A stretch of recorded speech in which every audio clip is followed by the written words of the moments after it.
Pada akhir abad ke-19, Spanyol adalah sebuah negara yang berjalan di antara hantu dan bayang-bayang masa lalu yang bukan lagi miliknya.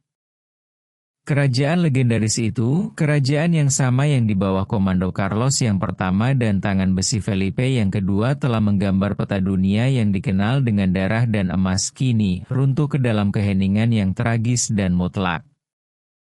Tidak ada lagi jejak tercios yang membuat tanah Eropa bergetar hanya dengan kehadiran mereka. Tidak ada lagi jejak kapal-kapal bermuatan perak yang melintasi lautan melawan cuaca. Yang tersisa hanyalah struktur yang dimakan cacing, sebuah bangunan yang tampak megah, tetapi busuk pada fondasinya, hanya ditopang oleh harga diri yang terluka dan tiang-tiang yang terancam runtuh saat hembusan angin pertama. Kehebatan itu masih ada, tapi terjebak.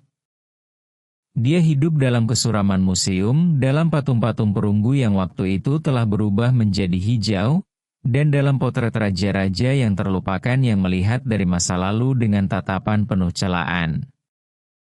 Namun jika Anda melihat kenyataan di jalanan, jika Anda menjauh dari lukisan Velázquez, kenyataannya sungguh memilukan. Pada tahun 1895, Spanyol adalah negara yang usianya sudah tua. Sebuah negara yang kelelahan berdarah karena perang saudara selama beberapa dekade dan sangat terpecah oleh kebencian politik yang tak seorang pun tahu bagaimana menjelaskannya lagi. Namun semua orang bersedia mempertahankannya dengan senapan di tangan. Negara ini bertahan di bawah sistem restorasi Bourbon, sebuah struktur politik yang, pada kenyataannya, sebuah kebohongan besar yang diorganisir di bawah tabir keanggunan. Ada perbincangan tentang demokrasi di kafe-kafe di Madrid namun di provinsi-provinsi, penipuan paling terang-terangan dilakukan. Ada perbincangan mengenai ketertiban umum dan perdamaian, namun perdamaian itu bertumpu pada despotisme yang paling kejam dan menyesakan. Sekelompok kecil orang-orang istimewa, elit yang hidup dalam gelembung kaca dan sutra, berbagi kekuasaan, uang dan pengaruh di kasino dan salon aristokrat, sementara seluruh Spanyol tenggelam ke dalam lumpur ketidaktahuan dan terlupakan. Di ibu kota, gerbong bersinar di bawah cahaya lampu jalan baru dan makan malam gala sepertinya tidak ada habisnya. Ada kedamaian buatan, ketenangan yang dibeli dengan penipuan dan perjanjian kantor. Tapi hanya beberapa kilometer dari istana-istana itu. Spanyol yang sebenarnya. Spanyol yang berkeringat dan menderita, menjerit kesakitan dalam keheningan yang tidak ingin didengar oleh siapapun. Jutaan petani di selatan, pekerja di pabrik-pabrik di utara dan seluruh keluarga di Kastilia, bertahan dalam kesengsaraan yang paling parah, buta huruf yang membelenggu pikiran mereka dan kurangnya masa depan yang layak. Kesenjangan antara Spanyol yang resmi, yaitu para menteri dan pidato-pidato kosong, dan Spanyol yang sebenarnya yang haus akan ladang, bukanlah sebuah celah yang sederhana. Itu adalah jurang yang gelap yang tak seorang pun berani menyeberang karena takut akan apa yang akan mereka temukan di sisi lain. Sementara dunia luar berlari dengan kecepatan yang memusingkan menuju masa depan, Spanyol sepertinya berjalan mundur, selalu menatap ke arah hari kemarin yang tidak akan kembali. Kekuatan industri besar seperti Inggris, Jerman yang perkasa atau Amerika Serikat yang sedang berkembang dan ambisius, sedang menempa era baru baja dan uap. Mereka membangun pabrik-pabrik raksasa yang menggelapkan langit dengan asap kemajuan, mereka meluncurkan kapal perang lapis baja yang mampu melawan badai dan armada musuh, dan mereka menjalin jaringan kereta api yang menghubungkan sudut-sudut paling terpencil di planet ini. Namun negara kami masih terbelenggu. Dirantai pada tarif-tarif lama yang melindungi segelintir orang, pada utang publik yang menghabiskan anggaran nasional sebelum mencapai masyarakat, dan pada struktur-struktur yang hampir feodal yang menghambat segala upaya untuk memodernisasi semangat negara. Dan ketika negara ini berada pada titik paling rapuh, cakrawala luar negeri mulai berubah menjadi merah darah. Kuba. Puerto Rico, dan Filipina yang jauh. Permata terakhir dari sebuah mahkota yang tak lagi bersinar, tapi tak mau melepaskan hartanya. Sisa-sisa terakhir kerajaan kuno di mana suatu hari matahari tidak terbenam, mulai terbakar secara bersamaan seolah takdir telah setuju untuk menagih semua hutangnya. Ini bukanlah pemberontakan lokal sederhana yang dilakukan oleh para petani yang tidak puas. Pada tahun 1895, pemberontakan Kuba pecah dengan kemarahan sebuah mistik dan sebuah organisasi yang pemerintah di Madrid, dalam arogansi kolonialnya dan kebutaan politiknya, tidak dapat memahaminya sampai semuanya terlambat. Laporan dari mata-mata sampai ke kantor menteri dan memperingatkan akan bahaya yang akan terjadi dari bubuk mesiu yang menumpuk di hutan, namun tanggapannya lambat, kikuk dan syarat dengan arogansi aristokrat yang akan mengorbankan nyawa ribuan tentara muda Spanyol. Di sisi lain Atlantik, seekor predator muda, kuat dan lapar mengawasi setiap gerakan kami dengan ketenangan yang menakutkan. Amerika Serikat, raksasa industri baru di benua Amerika, tidak memandang konflik ini dengan kepedulian kemanusiaan. Amerika memandangnya dengan keserakahan strategis yang tidak dapat didamaikan. Mereka duduk di meja takdir menunggu saat yang tepat kesalahan diplomatik terbesar untuk menerkam mangsa yang terluka dan mengklaim bagian dunia mereka.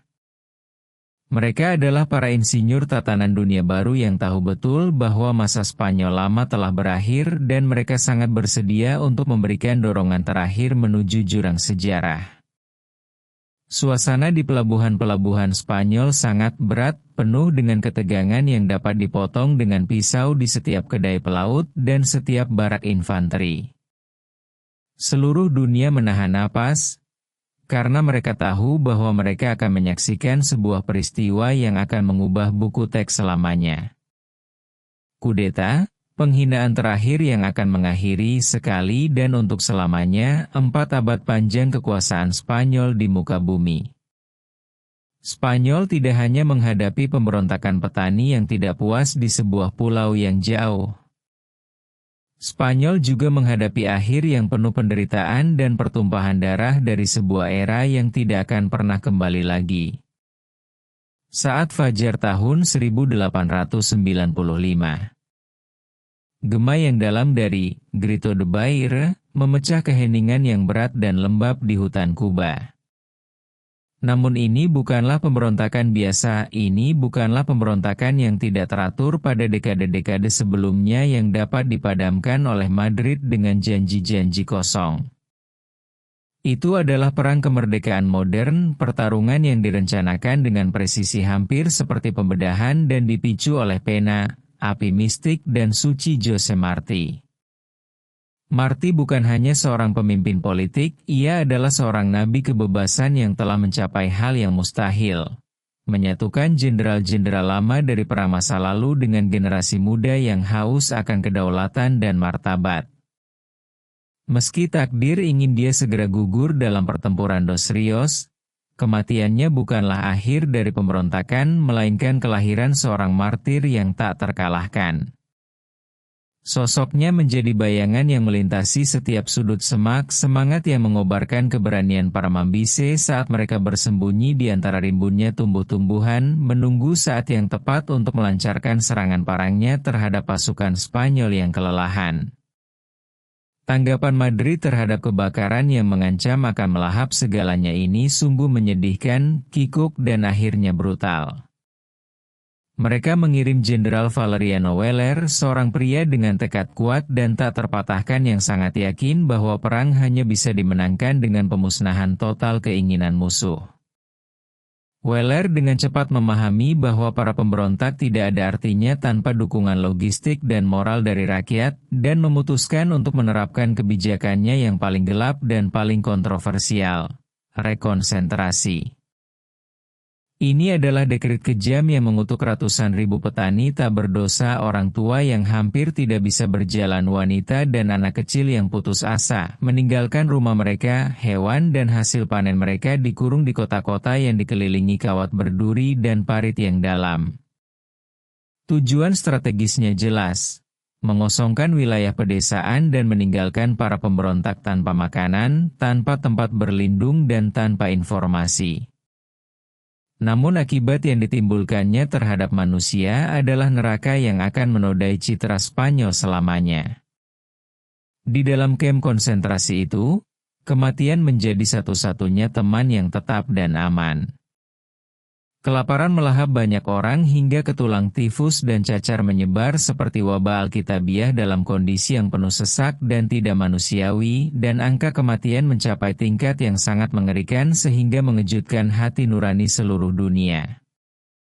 Gambaran anak-anak kelaparan yang menatap kamera dengan mata kosong dan manusia yang berubah menjadi kerangka hidup tidak hanya tinggal di pulau itu saja. Mereka menyeberangi lautan bergandengan tangan dengan jurnalis yang berani dan menjadi bahan bakar yang sempurna bagi mesin pers internasional. Surat kabar besar pada saat itu, terutama di Amerika Serikat yang sudah mengasah cakarnya, menggambarkan Spanyol bukan sebagai negara beradab di Eropa, tapi sebagai algojo abad pertengahan monster yang haus darah dan tak berjiwa yang memakan penderitaan orang tak bersalah. Opini publik dunia mulai mendidih dengan kemarahan yang dipicu secara hati-hati, berteriak agar seseorang menghentikan pembantaian yang dilakukan Spanyol dalam keputusasaannya yang buta untuk tidak melepaskan permata kolonialnya yang terakhir dan paling berharga. Namun ketika api dan penyakit melanda Karibia, separuh dunia jauhnya di hutan yang lembab, menyesakan dan berbahaya di Kepulauan Filipina, sumbu lain telah menyala dengan intensitas yang sama. Di sana, dalam kegelapan pondok-pondok rahasia dan pertemuan rahasia yang diterangi cahaya lilin, masyarakat Katipunan bersekongkol untuk memberikan pukulan terakhir terhadap kekuasaan Spanyol di Pasifik. Spanyol, sebuah negara dengan perbendaharaan publik yang benar-benar kosong, dengan mata uang yang terdevaluasi dan perekonomian yang terluka parah oleh korupsi, terpaksa berperang dalam dua perang brutal yang memakan biaya besar dan terjadi secara bersamaan di dua belahan bumi yang berlawanan. Ini adalah mimpi buruk logistik yang tidak dapat ditanggung oleh kekuatan apapun pada masa itu. Dengan jarak yang sangat jauh di antara keduanya, Madrid harus mengirimkan ribuan tentara muda yang direkrut secara paksa. Banyak dari mereka hanyalah anak-anak yang belum pernah meninggalkan desanya dan bahkan tidak tahu bagaimana menemukan Kuba di peta, untuk mati di negeri asing demi sebuah bendera yang tidak lagi memberi makan mereka. Banyak yang bahkan tidak sempat melihat wajah musuh, mereka meninggal sebelum turun karena demam tropis, karena panas tak tertahankan yang meluluhkan keinginan mereka, dan karena kurangnya pasokan medis dasar. Negara Spanyol tidak mempunyai uang untuk membayar batu bara yang menggerakkan kapalnya, atau roti basi untuk tentaranya, atau obat-obatan minimum untuk ribuan orang terluka yang membusuk di rumah sakit darurat. Spanyol kelelahan, kehabisan sumber daya dan moral, berjuang melawan waktu, melawan geografi dan melawan sejarah yang melahapnya hari demi hari. Kekaisaran ini mengeluarkan darah dari semua arterinya yang terbuka, dan yang belum ingin diterima oleh siapapun di Madrid adalah bahwa musuh sebenarnya yang paling kuat dan mematikan belum menunjukkan kartu aslinya dalam permainan mematikan untuk menguasai dunia ini. Di sebelah utara Kuba yang menderita dan berdarah, sebuah kekuatan muda yang bersemangat dan industri besar memandang perairan Karibia dengan mata dingin seorang pemilik yang mengklaim apa yang dia yakini sebagai miliknya dengan hak paksa. Amerika Serikat tidak melihat Pulau Kuba sebagai koloni sederhana yang berada dalam kesulitan. Amerika Serikat tidak merasa kasihan terhadap para petani yang meninggal di kota Weler. Apa yang mereka lihat di Washington adalah bisnis gula yang sangat besar, posisi militer strategis yang merupakan kunci utama untuk mengendalikan terusan Panama di masa depan, dan yang terpenting halaman belakang yang diperlukan untuk ekspansinya sebagai kerajaan global. Mereka tidak membutuhkan alasan moral yang nyata, tapi mereka tahu bahwa untuk memimpin suatu bangsa berperang, pertama-tama Anda harus meracuni jiwa mereka. Dan itulah gunanya mereka. Arsitek kebencian. Di ruang redaksi New York, orang-orang seperti William Randolph Hearst dan Joseph Pulitzer menjalankan mesin perang yang terbuat dari tinta dan kebohongan. Hearst telah mengatakannya dengan jelas, "Anda memasang fotonya dan saya akan melancarkan perang." Di kantor mereka, kebenaran tidak ada nilainya. Yang penting adalah menjual jutaan eksemplar dan menyalakan api di hati warga Amerika yang tidak dapat dipadamkan oleh apapun. Mereka menciptakan pemerkosaan terhadap wanita Amerika oleh perwira Spanyol, mereka menciptakan pembantaian yang tidak pernah terjadi, dan mereka menggambarkan tentara Spanyol sebagai binatang yang haus darah, makhluk inferior yang harus dimusnahkan atas nama peradaban. Panggung telah disiapkan untuk tragedi besar dan takdir, atau mungkin tangan hitam, memberikan alasan yang sempurna di kegelapan malam bulan Februari yang panas. Pada tanggal 15 Februari 1898, pelabuhan Havana tampak tenang. Tapi pada pukul 9.40 malam, dunia berubah selamanya. Kapal perang Amerika USS Maine melompat ke udara dalam ledakan dahsyat yang menerangi langit Kuba seolah-olah siang hari bolong. Raungannya begitu brutal hingga terdengar di seluruh kota saat baja kapal berputar seperti kertas di bawah panasnya api. 266 pelaut Amerika tewas saat itu juga. Ada yang hancur akibat ledakan, ada pula yang tenggelam dan terperangkap di kompartemen kapal yang dengan cepat tenggelam di lumpur pelabuhan. Tangisan penderitaannya menjadi awal hitungan mundur bagi Spanyol. Di Madrid, kepanikan mengambil alih kementerian. Pemerintah Spanyol sadar bahwa perang melawan raksasa Amerika akan menjadi bunuh diri kolektif, pembantaian yang tidak masuk akal, segera menawarkan penyelidikan bersama. Mereka bersumpah di hadapan Tuhan, di hadapan media, dan di hadapan kedutaan besar di seluruh Eropa bahwa Spanyol tidak ada hubungannya dengan ledakan tersebut.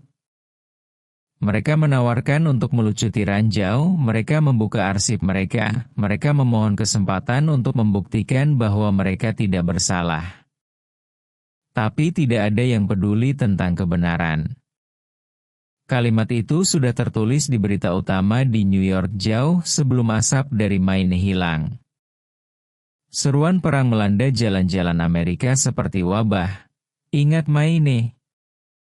Persetan dengan Spanyol. Itu adalah jeritan yang tidak menimbulkan dialog, jeritan yang hanya meminta darah dan api. Ultimatum Presiden S1 High Pronunciation Kinley tiba di Madrid dengan dinginnya seorang algojo. Itu bukan usulan diplomatik, itu adalah penghinaan publik. Amerika Serikat, dengan kebanggaan yang tak terhingga, menawarkan untuk membeli Pulau Kuba. Dia menawarkan uang dolar yang diwarnai dengan ambisi, dengan imbalan Spanyol menyerahkan kehormatannya, menurunkan benderanya dan keluar melalui pintu belakang sejarah, dalam diam dan dengan kepala tertunduk.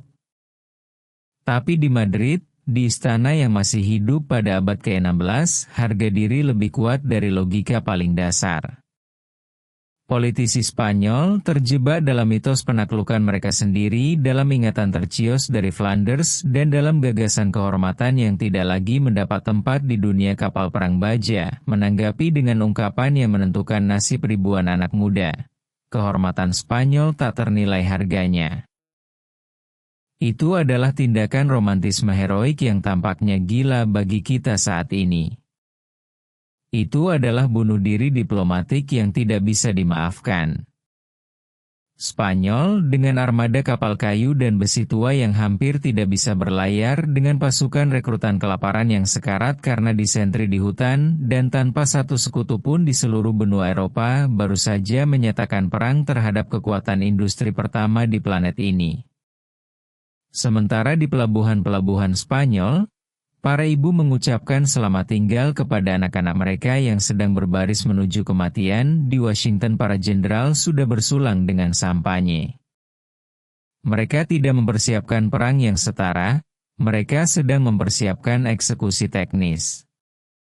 Raksasa baja akan menghancurkan raksasa tanah liat, dan tragedi yang akan datang akan meninggalkan bekas luka di jiwa Spanyol yang tidak akan sembuh selama 100 tahun. Mati telah dilemparkan, dan pengorbanan seluruh generasi Spanyol akan segera dimulai di bawah meriam sebuah negara yang tidak mengenal belas kasihan. Perang tidak diputuskan di parit lumpur atau di hutan belantara yang lebat dan menyesakan. Perang diputuskan di perairan laut yang dalam dan gelap, dan itu adalah pembantaian teknis yang tidak akan pernah dilupakan oleh dunia. Di Teluk Cavite yang jauh, di Kepulauan Filipina, tragedi dimulai dengan fajar yang membawa bau kematian. Skuadron Laksamana Montojo adalah sekelompok kapal yang lelah, hantu dari zaman lain dengan lambung kayu atau besi tua yang hampir tidak bisa bertahan. Ketika armada Amerika pimpinan Laksamana Dewi muncul di Cakrawala, tidak ada pertempuran, yang ada adalah eksekusi yang dingin dan sistematis. Meriam baja Amerika modern ditembakkan dari jarak yang bahkan tidak dapat dijangkau oleh meriam Spanyol kuno.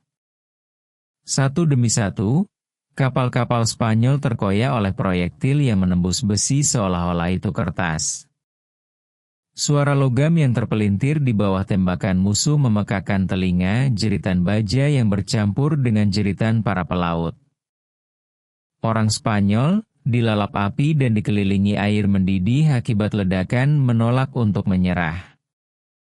Mereka bertempur dengan amarah yang putus asa hingga kapal mereka menjadi kuburan besi, perlahan tenggelam ke dalam lumpur teluk. Dalam beberapa jam, kehadiran Spanyol di Pasifik telah dimusnahkan, meninggalkan jejak asap hitam dan keheningan kekalahan mutlak. Namun drama terdalam yang akan menghancurkan hati bangsa akan terjadi di perairan Karibia di muara Teluk Santiago de Cuba. Di sana, Laksamana Pascual Cervera, seorang pria yang melambangkan kehormatan Angkatan Laut Lama, menerima perintah paling pahit sepanjang hidupnya. Dia harus membawa armadanya ke laut lepas.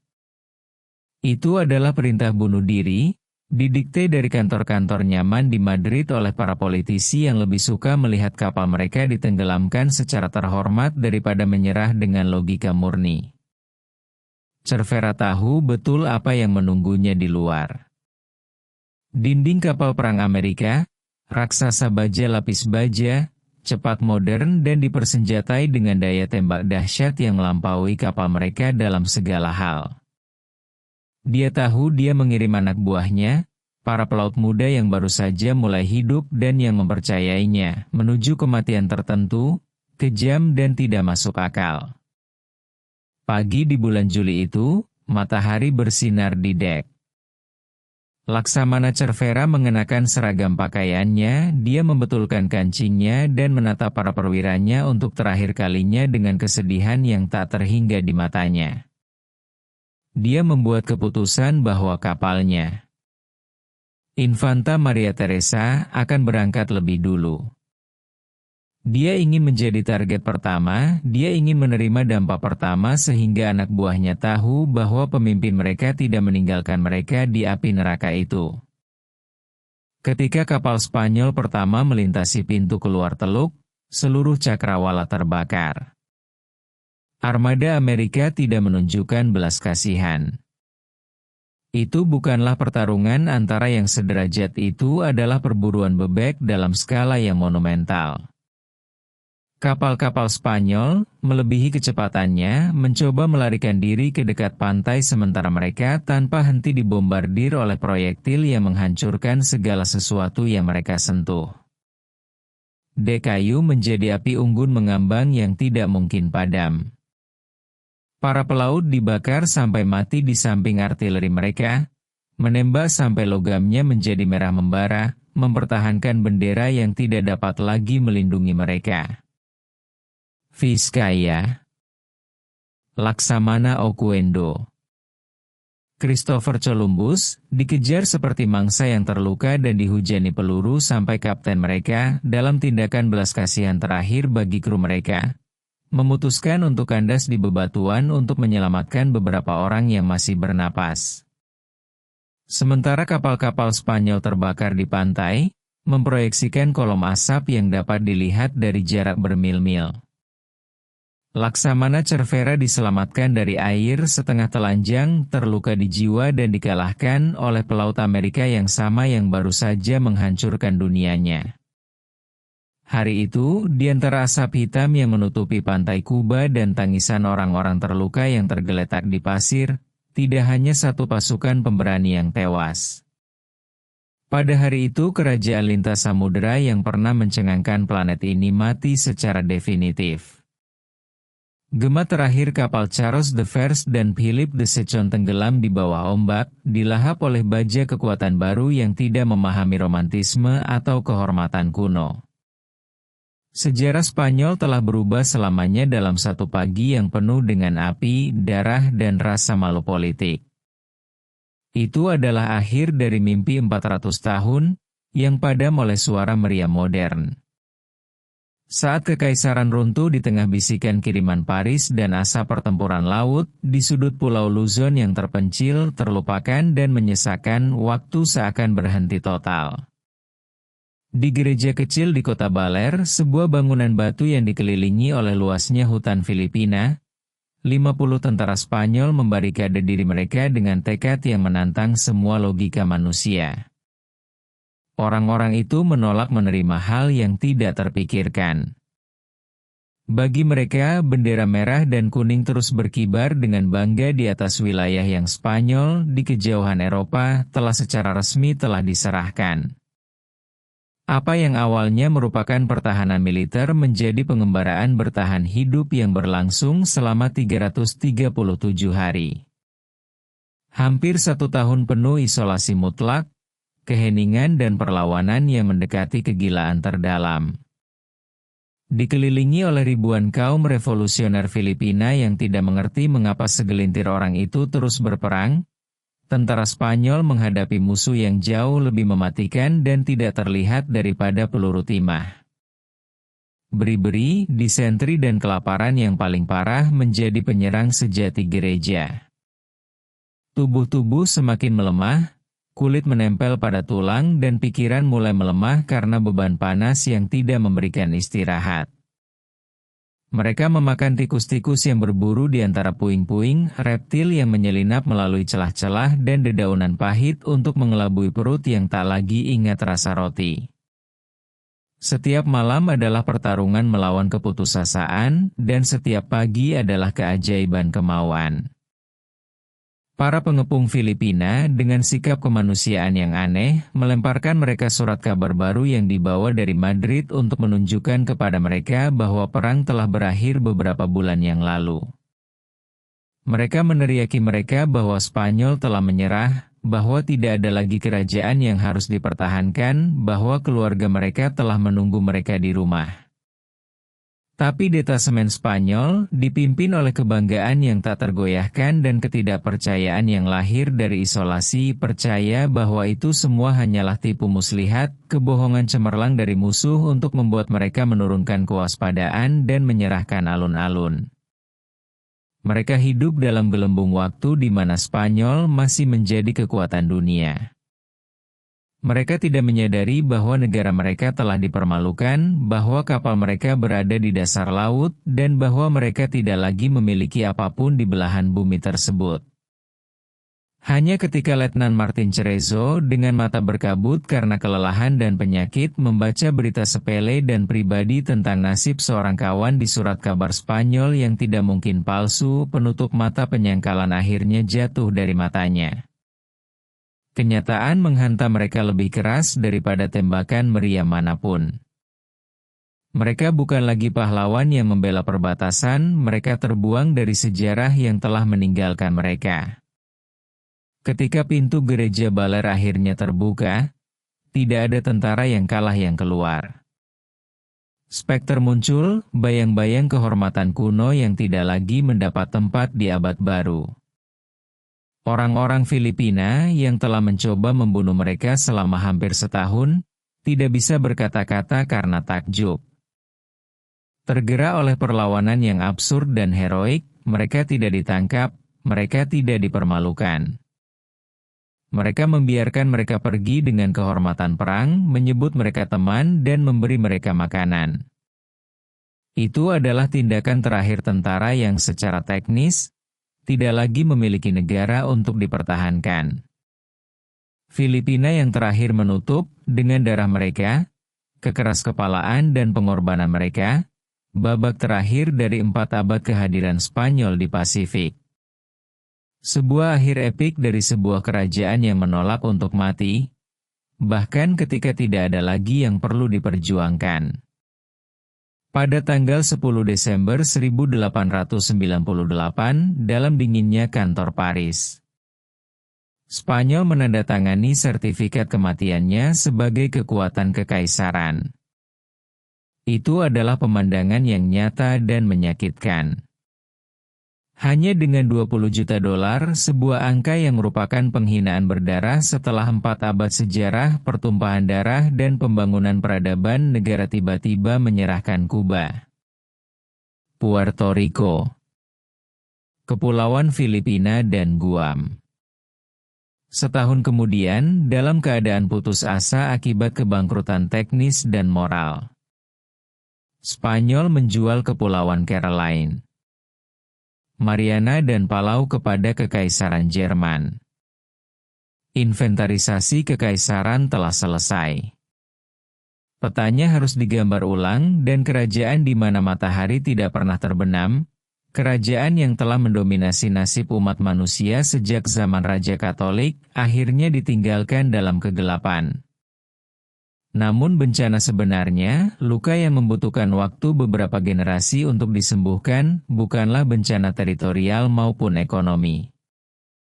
Ini merupakan bencana moral yang merasuk hingga ke tulang setiap warga negara. Kembalinya para prajurit yang masih hidup merupakan tamparan kenyataan yang menyadarkan bangsa ini dari impian panjang mereka akan kebesaran. Pelabuhan-pelabuhan di Spanyol dipenuhi orang-orang yang terluka, kelaparan, berpakaian compang-camping dan ditelantarkan oleh negara yang sama yang mengirim mereka ke rumah jagal. Hantu-hantu yang berjalan itu adalah cermin di mana Spanyol dipaksa untuk melihat dirinya sendiri, dan apa yang dilihatnya adalah sebuah negara yang menua yang muak dengan kebanggaan dan kehampaan masa depan. Di tengah kekosongan ini, keheningan pahit kekalahan, seruan putus asa generasi 98 muncul. Para intelektual, penyair dan filsuf seperti Miguel de Unamuno, Antonio Machado, Pío Baroja dan Valencián tidak mencari pelakunya di Washington atau London. Mereka mencari penyebab bencana di dalam negeri Spanyol yang menolak melakukan modernisasi yang masih melekat pada kejayaan masa lalu sementara masa kini terlepas begitu saja. Spanyol menyakitiku. Unamuno menulis dengan jiwa yang hancur, merangkum dalam 3 kata perasaan seluruh orang yang merasa yatim piatu atas sejarah mereka sendiri. Bangsa ini telah kehilangan permata terakhirnya di luar negeri, tapi dalam penderitaan itu, dalam penyembuhan kerendahan hati yang dipaksakan oleh meriam Amerika, Spanyol baru akan lahir. Spanyol terpaksa berhenti melihat peta para penakluknya dan mulai melihat realitas ladang dan sekolahnya. Abad ke-19 bagi kita berakhir seperti sebuah tragedi Yunani. Di antara asap mesiu, tangisan para ibu dan hilangnya dunia yang tidak akan pernah kembali. Itu adalah akhir dari mimpi 400 tahun, sebuah pelajaran brutal tentang arogansi kerajaan dan rapuhnya kehormatan ketika tidak ada roti atau baja untuk menopangnya. Saya Mentor Noriega ya, dan hari ini kita menyaksikan runtuhnya raksasa terakhir. Ceritanya berlanjut, tapi kekaisaran yang suatu hari mengubah dunia, hilang selamanya dalam gelombang 98.